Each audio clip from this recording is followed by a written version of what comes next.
Howdy peeps, your friendly neighborhood Monomachos here, speaking to you from stately Monomachos Manor. Today I want to talk about the Ukrainian situation, specifically the unintended consequences, which are worrisome. Above, there is an excellent essay by Nun Cornelia Reese. It's a long piece, and it has a lot of moving parts, but she brings them all together. It's cogent and it's coherent, and there's very little that can be argued with it as far as the historical nature. There's some speculation here as to what's inside the heads of the respective primates and stuff like that. It bears reading. I myself had to read it a couple of times. It's long, but it's worth it, and I highly recommend it. I don't want to go over it. You can read it for yourself, as I said. I do want to comment on what I believe are the unintended consequences, which popped into my mind, admittedly, after I read the sister's piece. Here they are in no particular order. First of all, there was in the press release from the Ecumenical Patriarchate, there was no mention of Ukraine at all, or as she says, the Ukraine. There was no mention in the Moscow Patriarchate press release either. This is significant. 2, there was a long encyclical-like press release put out in the Ukrainian Orthodox Church of in North America, which is directly under the Ecumenical Patriarchate. And I want to quote something very pertinent. Remember again, this is put out in North America, not in Istanbul. Quote, the Ecumenical Patriarch is for Orthodoxy a leaven which leavens the whole lump, Galatians 5:9, of the Church and of history. As time unfolds, we become conscious of the fact that something magnificent is taking place, something that can only be reckoned a divine gift, since our very existence is grafted onto the culture of the Mother Church. While all things are transformed and conceived as strange, the heavens are opened. New life emerges, and our existence welcomes the good change of the right hand of the Almighty. Bromide. Not untrue. True, but anyway. I go on. This is why the Mother Church assumes a leadership role in disseminating sacred scholarship and theological learning, not shying away from secular knowledge in its experience and practice. Okay. Again, true as far as it goes. Alrighty. I'm going to skip a little bit here.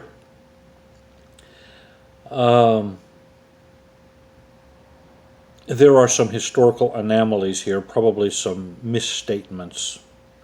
Specifically, already in the early 14th century, when the see of the Kievan metropolis was moved without the canonical permission of the Mother Church to Moscow, there has been tireless efforts on the part of our Kievan brothers for independence from ecclesiastical control by the Moscow Center.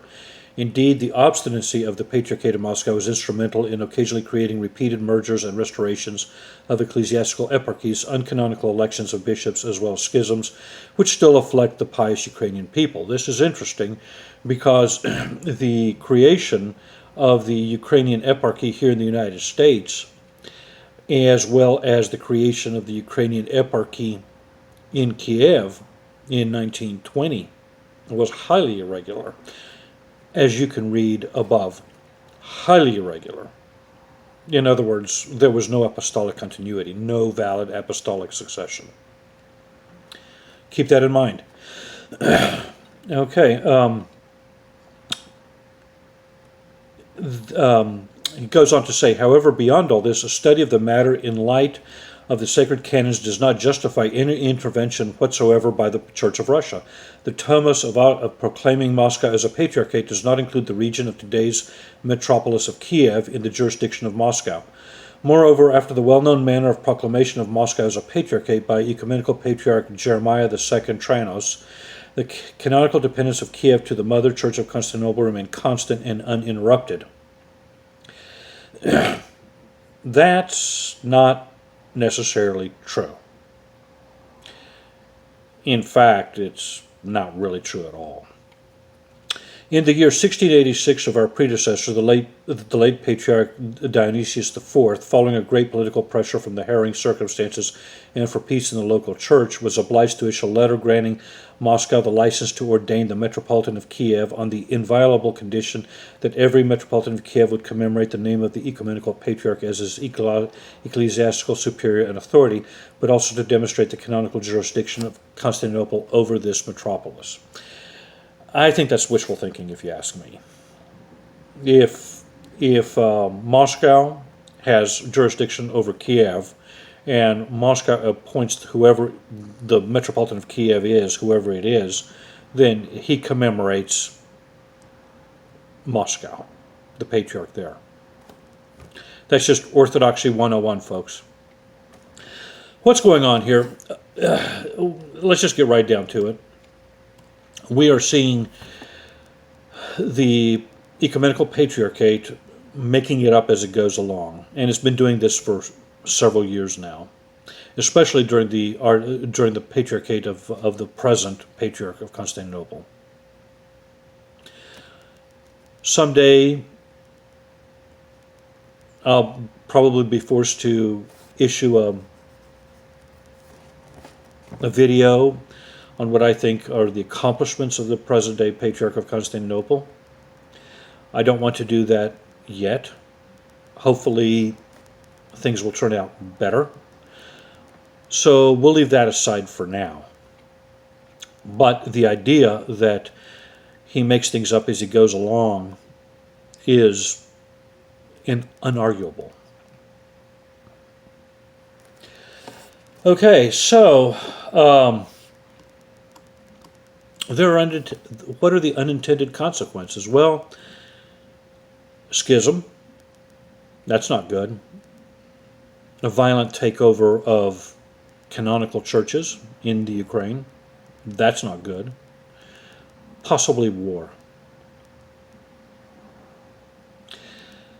And now, you might ask me, well, George, aren't you a nationalist? Aren't you somebody who believes in territorial churches? Yeah, I do. I do. And I wouldn't be averse at all to a patriarchate in Kiev. Nor would I be adverse at all to a patriarchate in Athens. But what's good for the goose is sauce for the gander. The Church of Greece is autocephalous. Yet, there are approximately 36 dioceses in northern Greece which do not belong to the Church of Greece, even though they are within the boundaries, the territorial boundaries of Greece. I'm sorry. Where, if you say A, you must say B. And it's not fair to the Greek people that they don't have complete control over their boundaries. At all. It's not fair at all. Having said that, it's not fair to those of us in the United States. Don't we deserve an autocephalous church? Well, we have one, the OCA. It's not recognized by Constantinople. Think about that. There's just a lot to think about here, folks. If we're going to be consistent, if we're going to be Christ-like, then we need to be honest with ourselves. I want to back up a little bit. The idea that the Patriarchate of Constantinople is the mother church of Orthodoxy is bogus. That's not true at all. It is the mother church of Russia. It is the mother church of Greece. It is the mother church of Bulgaria, Albania, Serbia. That's inarguable. It's not the mother church of Orthodoxy. It's not the mother church of Jerusalem. It's not the mother church of Antioch. It's not the mother church of Cyprus or Alexandria or Georgia. or Rome. In fact, it postdates pretty much every one of these churches except for Georgia and Cyprus. I want to say this as well. The idea that only the Patriarchate of Constantinople can declare a church to be autocephalous is doubly bogus. If that's true, then Georgia is not canonical. Georgia and Cyprus both were cleaved off of the territory of Antioch. That's in the historical records, folks. Cyprus was created de novo by the Second Ecumenical Council. Georgia was created de novo unilaterally by the Patriarch of Antioch over 1,000 years ago. The Patriarch at the time was Peter the Fuller, who, if memory serves, was a Monophysite. Doesn't matter. Georgia is a legitimate church. Excuse me.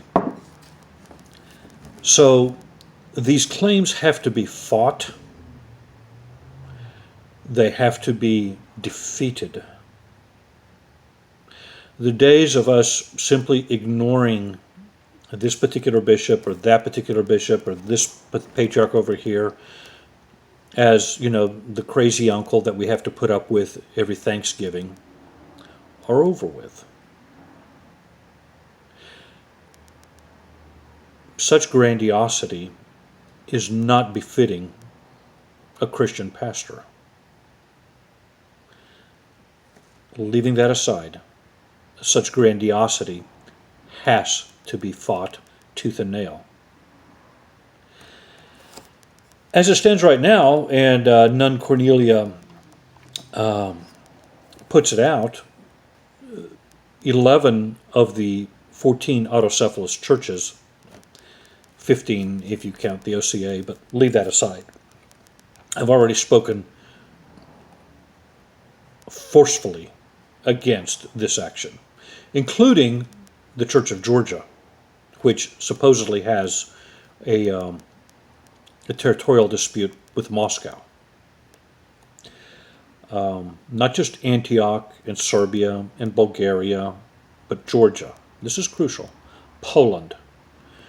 Several bishops from the Greek Church, the Church of Greece, have spoken against it as well. The Patriarch of Jerusalem has spoken against it as well. And Jerusalem and Antioch are at loggerheads right now. This is significant. When I was in Russia recently, in Kiev, the canonical church under Metropolitan Onufrius had a magnificent celebration regarding the 1030th anniversary of the baptism of Kievan Rus. 12 of the 14 autocephalous churches were there.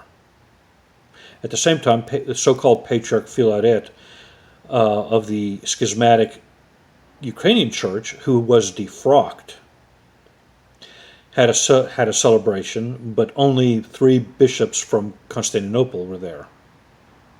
This speaks volumes, folks.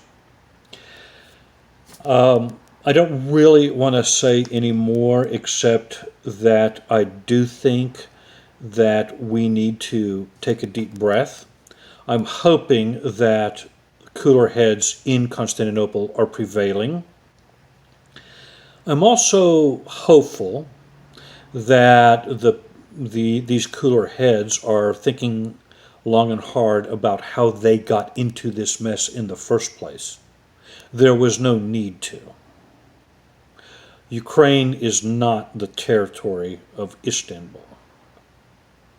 Okay, it hasn't been for over 300 years. They didn't need to get involved. But they did. And they did it for political reasons. Because the illegal government of Kiev asked them to, for their own political salvation. I mean, Ukraine is crumbling as we speak. They have nothing to show going into the elections in a few months. If they could pull a Tomos of autocephaly out of the hat, maybe that'll save their skins. I don't know. This was a very unfortunate thing. this is not something that the Ecumenical Patriarchate should have gotten involved in. Having said that, they've made their bed. They're going to have to lie in it. They're going to have to pick their poison. And it's not going to be pleasant. If they do the right thing and say that this issue needs to be resolved by a legitimate Great and Holy Council, in which every bishop is invited and every bishop has a vote, and there is no preset agendas, then fine. If, however, they do that, they're going to seriously infuriate a segment of the Ukrainian population. They have nobody but themselves to blame if that happens. Anyway, there's more that could be said. Again, I can't stress enough about why you need to watch or read the above essay by Nun Cornelia. It's fantastic. As always, I welcome your comments. And pro or con, I don't care. Put them out there. I'm a free speech advocate. And in the meantime, Pax Vobiscum. Let's try to love one another. Adios.